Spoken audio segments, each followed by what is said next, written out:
안녕하세요, 찰리브라입니다.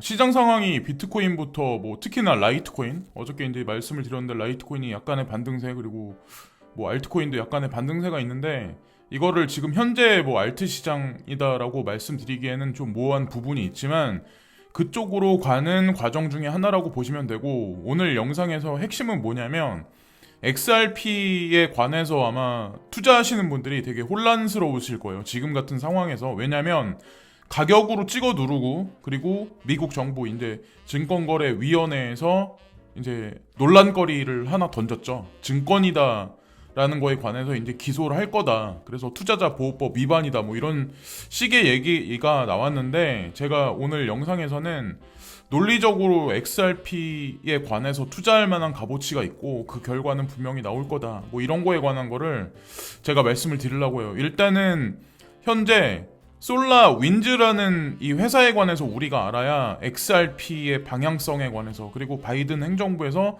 어떤 식으로 나갈지에 관해서도 우리가 알 수 있거든요. 자, 일단 중요한 건 뭐냐면 미 선거 검표를 50%를 검증한 데가, 그러니까 과반수죠. 과반수를 검증한 데가 누구냐면 솔라윈즈 네트워크라는 이 회사가 이걸 검증을 했어요. 그래서 이 회사가 제가 조사를 하다 보니까 대단한 회사더라고요. 그래서 제가 이걸 말씀드리는 거는 바이든 행정부를 옹호하자, 트럼프 행정부를 찍어 누르자 이런 의미는 없어요. 저는 트럼프 행정부를 사실, 트럼프 대통령을 사실 더 좋게 봐요. 개인적인 어떤 그런 거로서는. 근데 현재 돌아가는 스트림이나 흐름상에 누가 칼자루를 쥐고 있냐, 그리고 그 배후에는 어떤 사람이 있냐, 글렌 허친슨이란 분이 있기 때문에 제가 그걸 말씀드리려고 하는 거예요.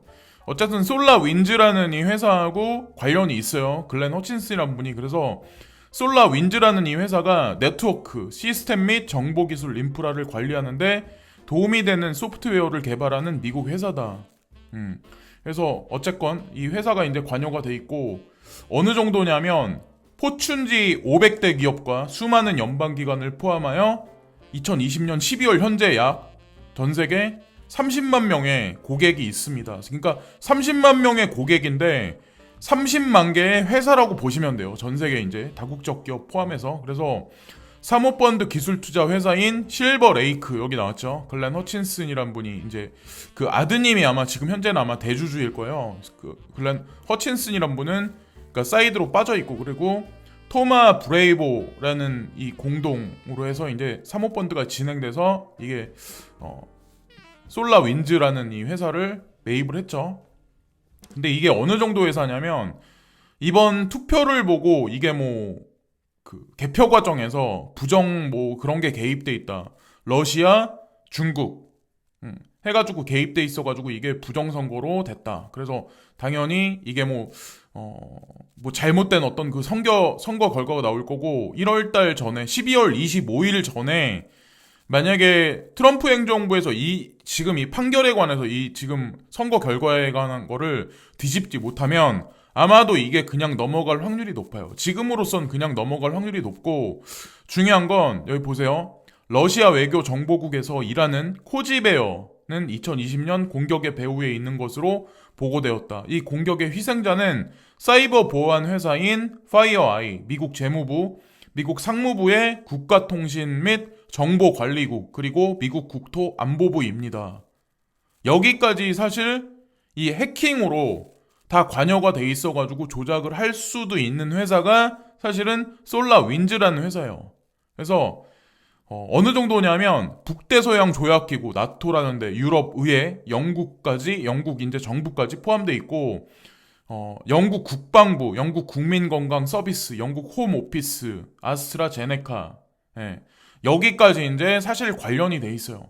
그러니까 다 알고 보면 솔라윈즈라는 회사가 해킹이 됐다라는 어떤 그 겉에 표면상에 나와 있는 건 해킹됐다라고 하는데, 사실 그걸로 누군가의 이득을 도모한다는 거죠. 이 네트워크를 통해서. 근데 이 회사를 그렇다고 누군가 치지를 못해요. 왜냐하면 거대 금융 세력의, 진짜 전 세계를 움직이는 거대 금융 세력의 핵심 인사들이 사실 관련이 돼 있어. 이 사람이 글렌 허친슨이란 분이 아까 제가 말씀드렸다시피 솔라윈즈라는 회사의 대주주예요. 이분이. 그리고 이분이 어떤 거냐면 디지털 커런시 그룹의 핵심 이사.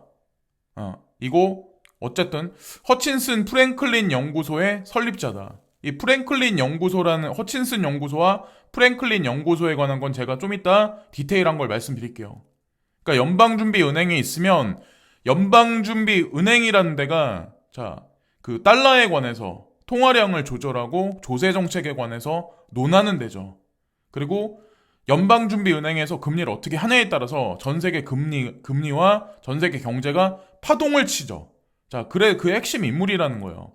근데 그 모든 자료는 정책에 관한 모든 어떤 그런 거는 허친슨 연구소와 특히나 프랭클린 연구소에서 전부 다 이제 그런 어떤 그 스트림이나 방향성이 나온다고 보시면 되고, 클린턴 행정부에서 특별 경제 고문이었고 현재 지금 2020년 현재 뉴욕 연방준비은행의 이사, 그리고 오바마 파운데이션의 이사. 그러니까 민주당이라고 보시면 돼요. 민주당 색깔이라고 보시면 돼요. 그래서 실버레이크의 실권자, 그리고 CME, CBOE의 실권자. 그러니까 우리는 CME, CBOE, 비트코인 선물 옵션에 관해서만 관련이 돼 있다라고 보시지만, 사실 실버레이크라는 이 회사가 주식시장에 관해서도 사실 관련이 되게 깊은 회사예요. 유동성 공급을 줄이고 넣고 하니까. 그러니까 주식시장에 관해서도 사실 다 관련이 있다는 거죠. 그 정도 제가 이제 조사를 하면서 안 거는, 제가 XRP를 추매를 사실 300원 밑에서 마지막으로 좀 많이 했었던 이유가, 사실은 글렌 허친슨이라는 인물이 사실 투자를 했었다는 걸 제가 알게 되면서 저도 이제 투자를 진행했었고, 여기 보면은 그 특별 이사가 있어요. 특별 이제 그 디시즈 그룹의 특별 그 이사가 있는데, 이분이 이제 로렌스 H. 서머스라는 분인데, 이분도 마찬가지로 민주당 색파예요. 그래서 클린턴 행정부와 오바마 행정부의 재무장관이며 경제 고문이셨던 분이 또 여기 나와 있어요. 그러니까 다 이게 색깔이 일관되게 다 있죠. 민주당하고 관련이 돼 있어요. 저는 참고로 공화당이든 민주당이든 상관 안 해요. 예. 어쨌든 여기 나와 있는 거는, 그래서 여기 나와 있죠. 클린턴 대통령의 71대 재무장관과 오바마 대통령을 위한 국가경제위원회 이사를 역임했습니다. 그리고 얼마 전에는 바이든 행정부 의회의 재정정책 조언까지 하셨던 분이에요.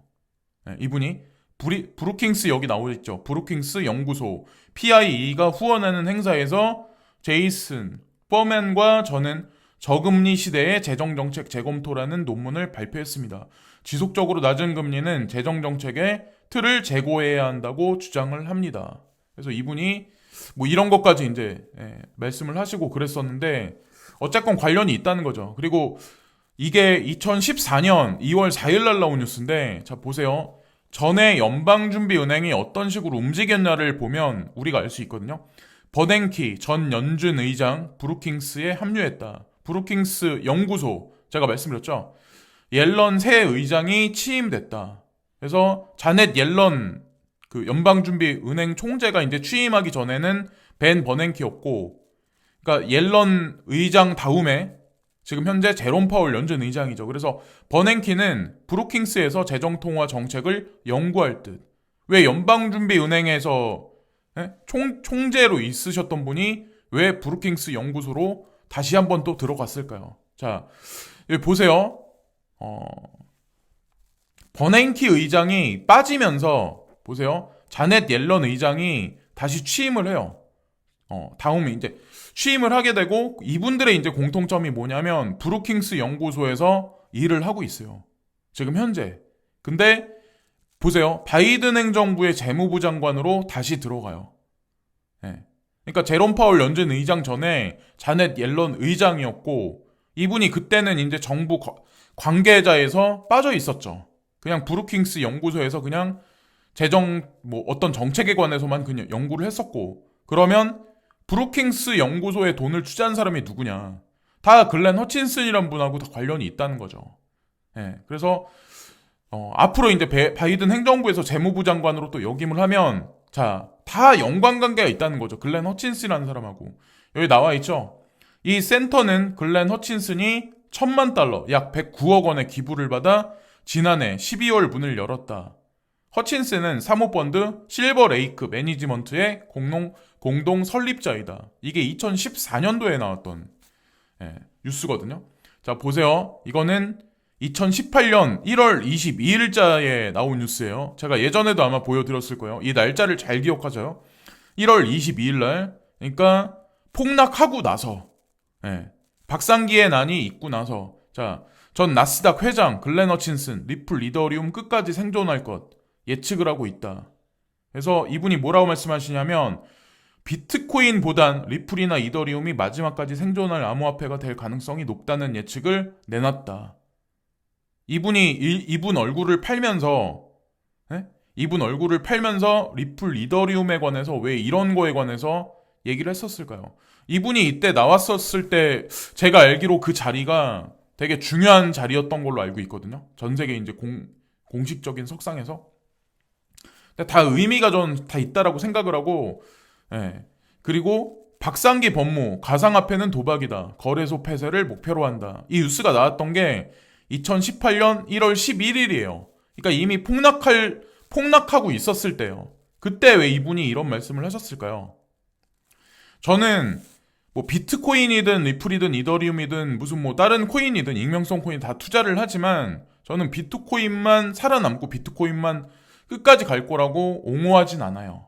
그러니까 비트코인을 일정 수준까지 올려놓고 나머지 이제 그 풍선을 만들어 놓고 그 다음에 거기다가 바람을 불어넣는 거는 이런 뭐 알트코인들을 이용해서 저는 바람을 불어 넣을 거라고 생각을 하고 있거든요.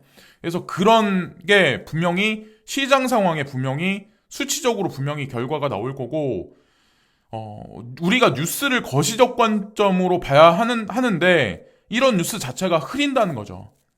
이때만 보세요. 이때 어떤 일이 있었나요? 막 이렇게 뭐 3천만 원 가까이 업비트 상에서 프리미엄 40% 껴가지고 막 올라간 적이 있었어요. 근데 1월 11일 날 박상기 법무부 장관이 갑자기 가상화폐는 도박이다. 거래소 폐쇄한다. 이런 뉴스가 나오니까 우리는 비트코인을 금 대신 금시총을 뭐 넘어서는 그런 거시적 관점의 자산이라고 생각을 해서 투자를 했는데 폭락을 하기 시작을 하죠. 왜? 정부에서 단속을 하니까. 근데 이 뉴스가 지금 현재 시점에 와서 이게 지금 사실이었나요? 결국 말 바꾸기가 된 거야. 지금 세제 개혁안에 관해서 프로세싱 거의 막판이라고 보시면 돼요. 가상화폐 거래 사실상 도박과도 같은 양상, 버블 붕괴됐을 때 개인 피해가 클 것 우려. 박 장관 발언 공개 직후 가상화폐 시세 급락. 그래서 이때서부터 폭락이 시작했어요. 근데 지금 현재 어떻게 됐나요? 지금 제도권 금융에 바로 코앞에 와 있어요.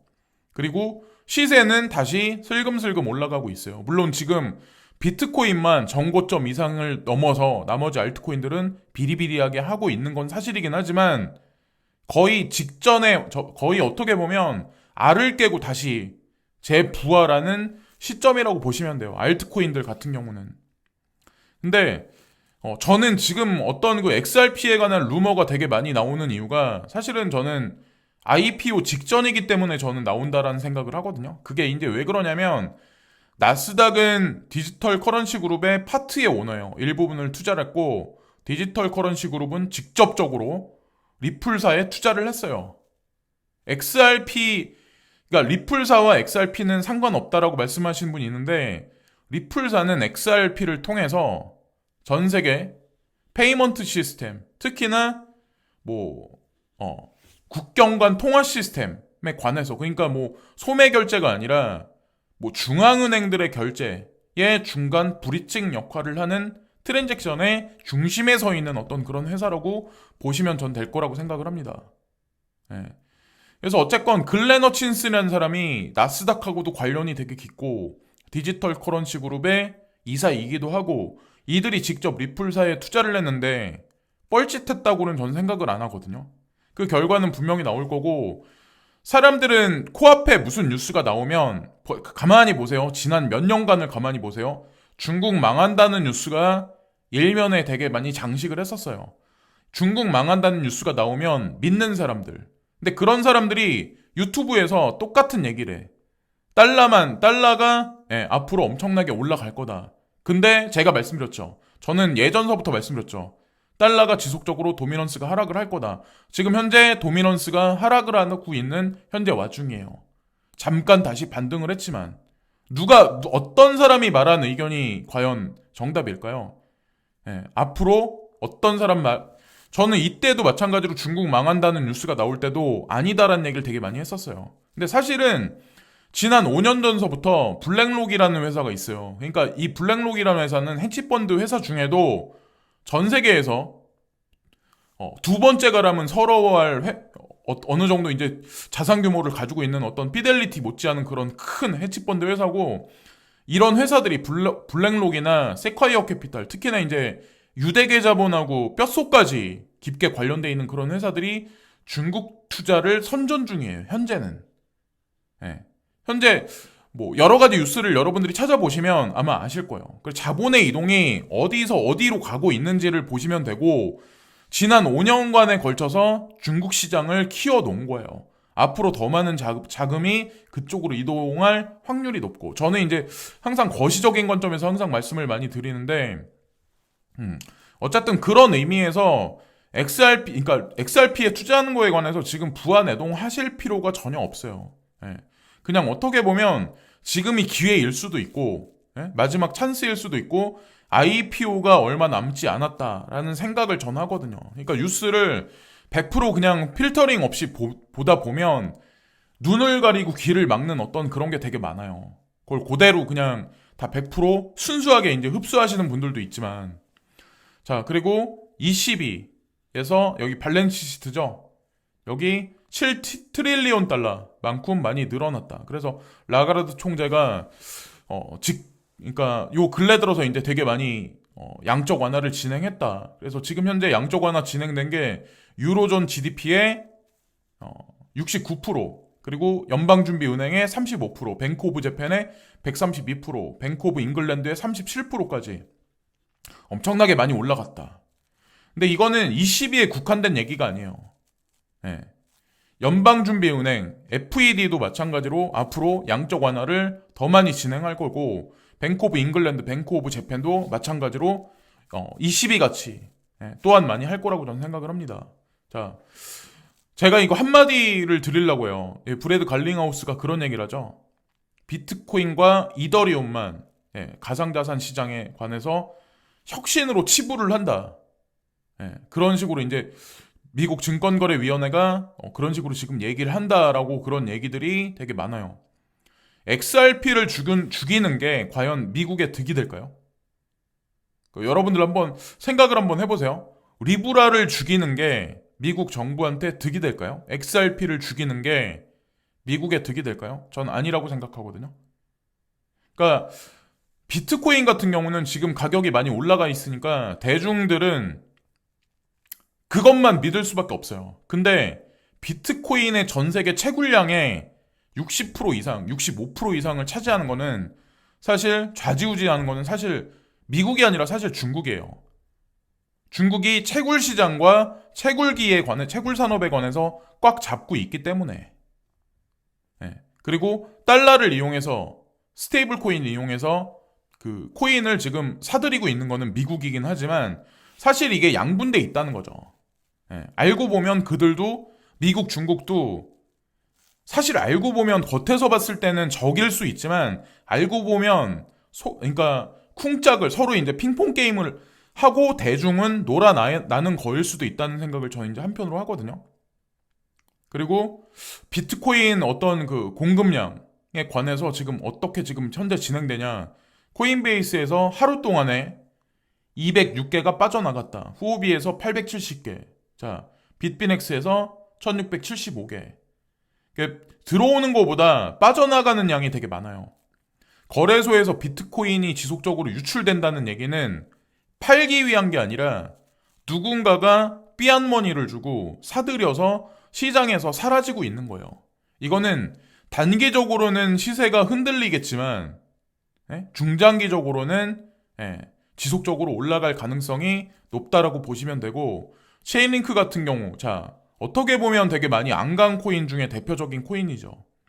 자, 보세요. 이것도 마찬가지로 저항선과 지지선의 가장 중요한 지금 매물대에 거의 겹쳐져 있다. 그래서 울프 오브 월스트리트인가 하시는 분, 그분하고 어떤 분이 있는데 그분들이 다 공통되게 체인링크에 관해서 주목을 좀 많이 해봐야 된다라는 말씀들을 되게 많이 하시거든요. 그래서 이 코인을 가지고 계신 분들 같은 경우도 지금 손절하지 마시고 지켜보세요. 예, 분명히 이 자리까지 다시 한번 올라갈 거고, 그리고 이제 제가 구체적인 상황에 한번 말씀드리려고 하는데, 요 근래는 이거를 되게 많이 안 봤었죠. 근데 라이트 코인이 액수가 되게 많이 늘었어요. 그죠? 탑코인에 비해서 요 근래 들어서는. 그러니까 가격도 많이 올라간 것도 사실이고, 그런데 비트코인이 50만 원일 때, 제가 이제 물론 뭐 48만 5천 원, 50만 원 뭐 요 정도 때 이제 투자를 많이 했으니까 그때 이제 사기라던 사람들이 가만히 보세요. 이게 글렌 허친스라는 분이 그런 얘기를 했었거든요. 예전에 이제 2018년에 가상자산에 투자를 하는데 가격이 투자를 막는다라는 얘기를 그분이 하셨었거든요. 비트코인이 50만 원일 때 대부분의 대중들은 사기라고 했었어요. 저한테도 그랬었어요. 저하고 이제 어릴 때부터 되게 친한 친구한테 그러니까 제가 샀을 때는 2016년도에는 50만 원에서 100만 원 언저리까지 올라갔었고, 그 다음에 125만 원 정도 돼 있었을 때 제가 추천을 했었어요. 친구한테 추천하고, 저 아는 지인한테는 딱 80만 원대부터 추천을 많이 했었어요. 근데 제가 그 형이 해외 여행 중이었어요. 필리핀에 해외 여행 중이었었는데 제가 이거를 통해서 전화를 2번 했었거든요. 국제 통화를. 근데 결국에 안 하더라고요.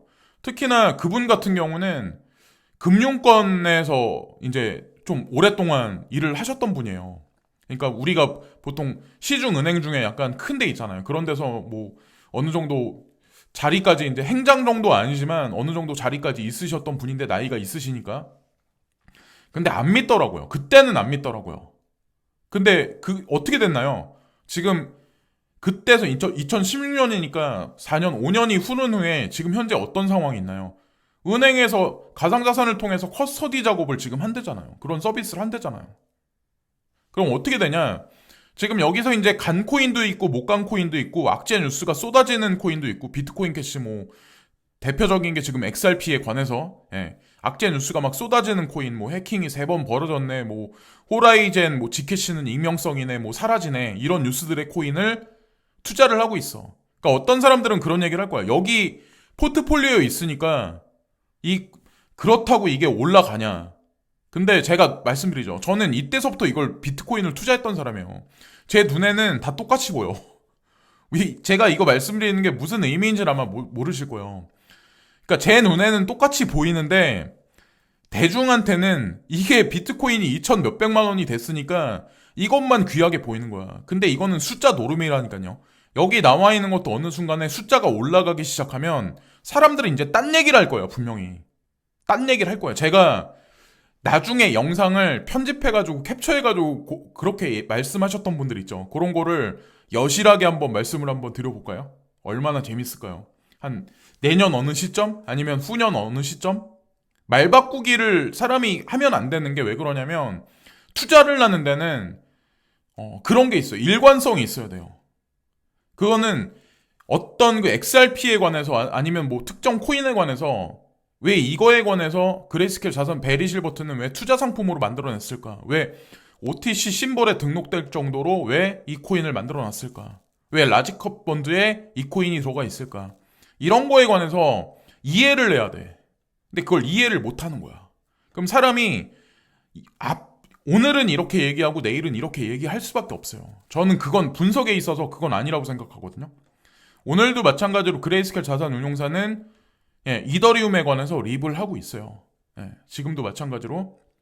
그래서 제가 말씀드렸죠. 지속적으로 이더리움에 관해서 투자할 시점이다라고 말씀드렸죠. 근데 이렇게 얘기하는 거는 뭐 대중을 물려라 이런 의미에서 말을 하는 건 아니에요. 바로 뭐 몇만 원 떨어지면 뭐 사람들은 말도 안 된다. 그레이스케일 자산운용사 나쁜 놈들이다 막 이렇게 얘기를 하잖아요. 근데 그걸 그렇게 보지 마시고, 그리고 이더리움에 관해서 문 오버로드가 얘기를 하는데 뭐 거대 포물섬이 그려가면서 2021년에는 엄청난 상승을 그릴 거다라는 얘기를 하는데 이 사람은 뭐 일주일짜리 바로 코앞에 뭐 수익 매매 관점으로 하시는 분은 아니거든요.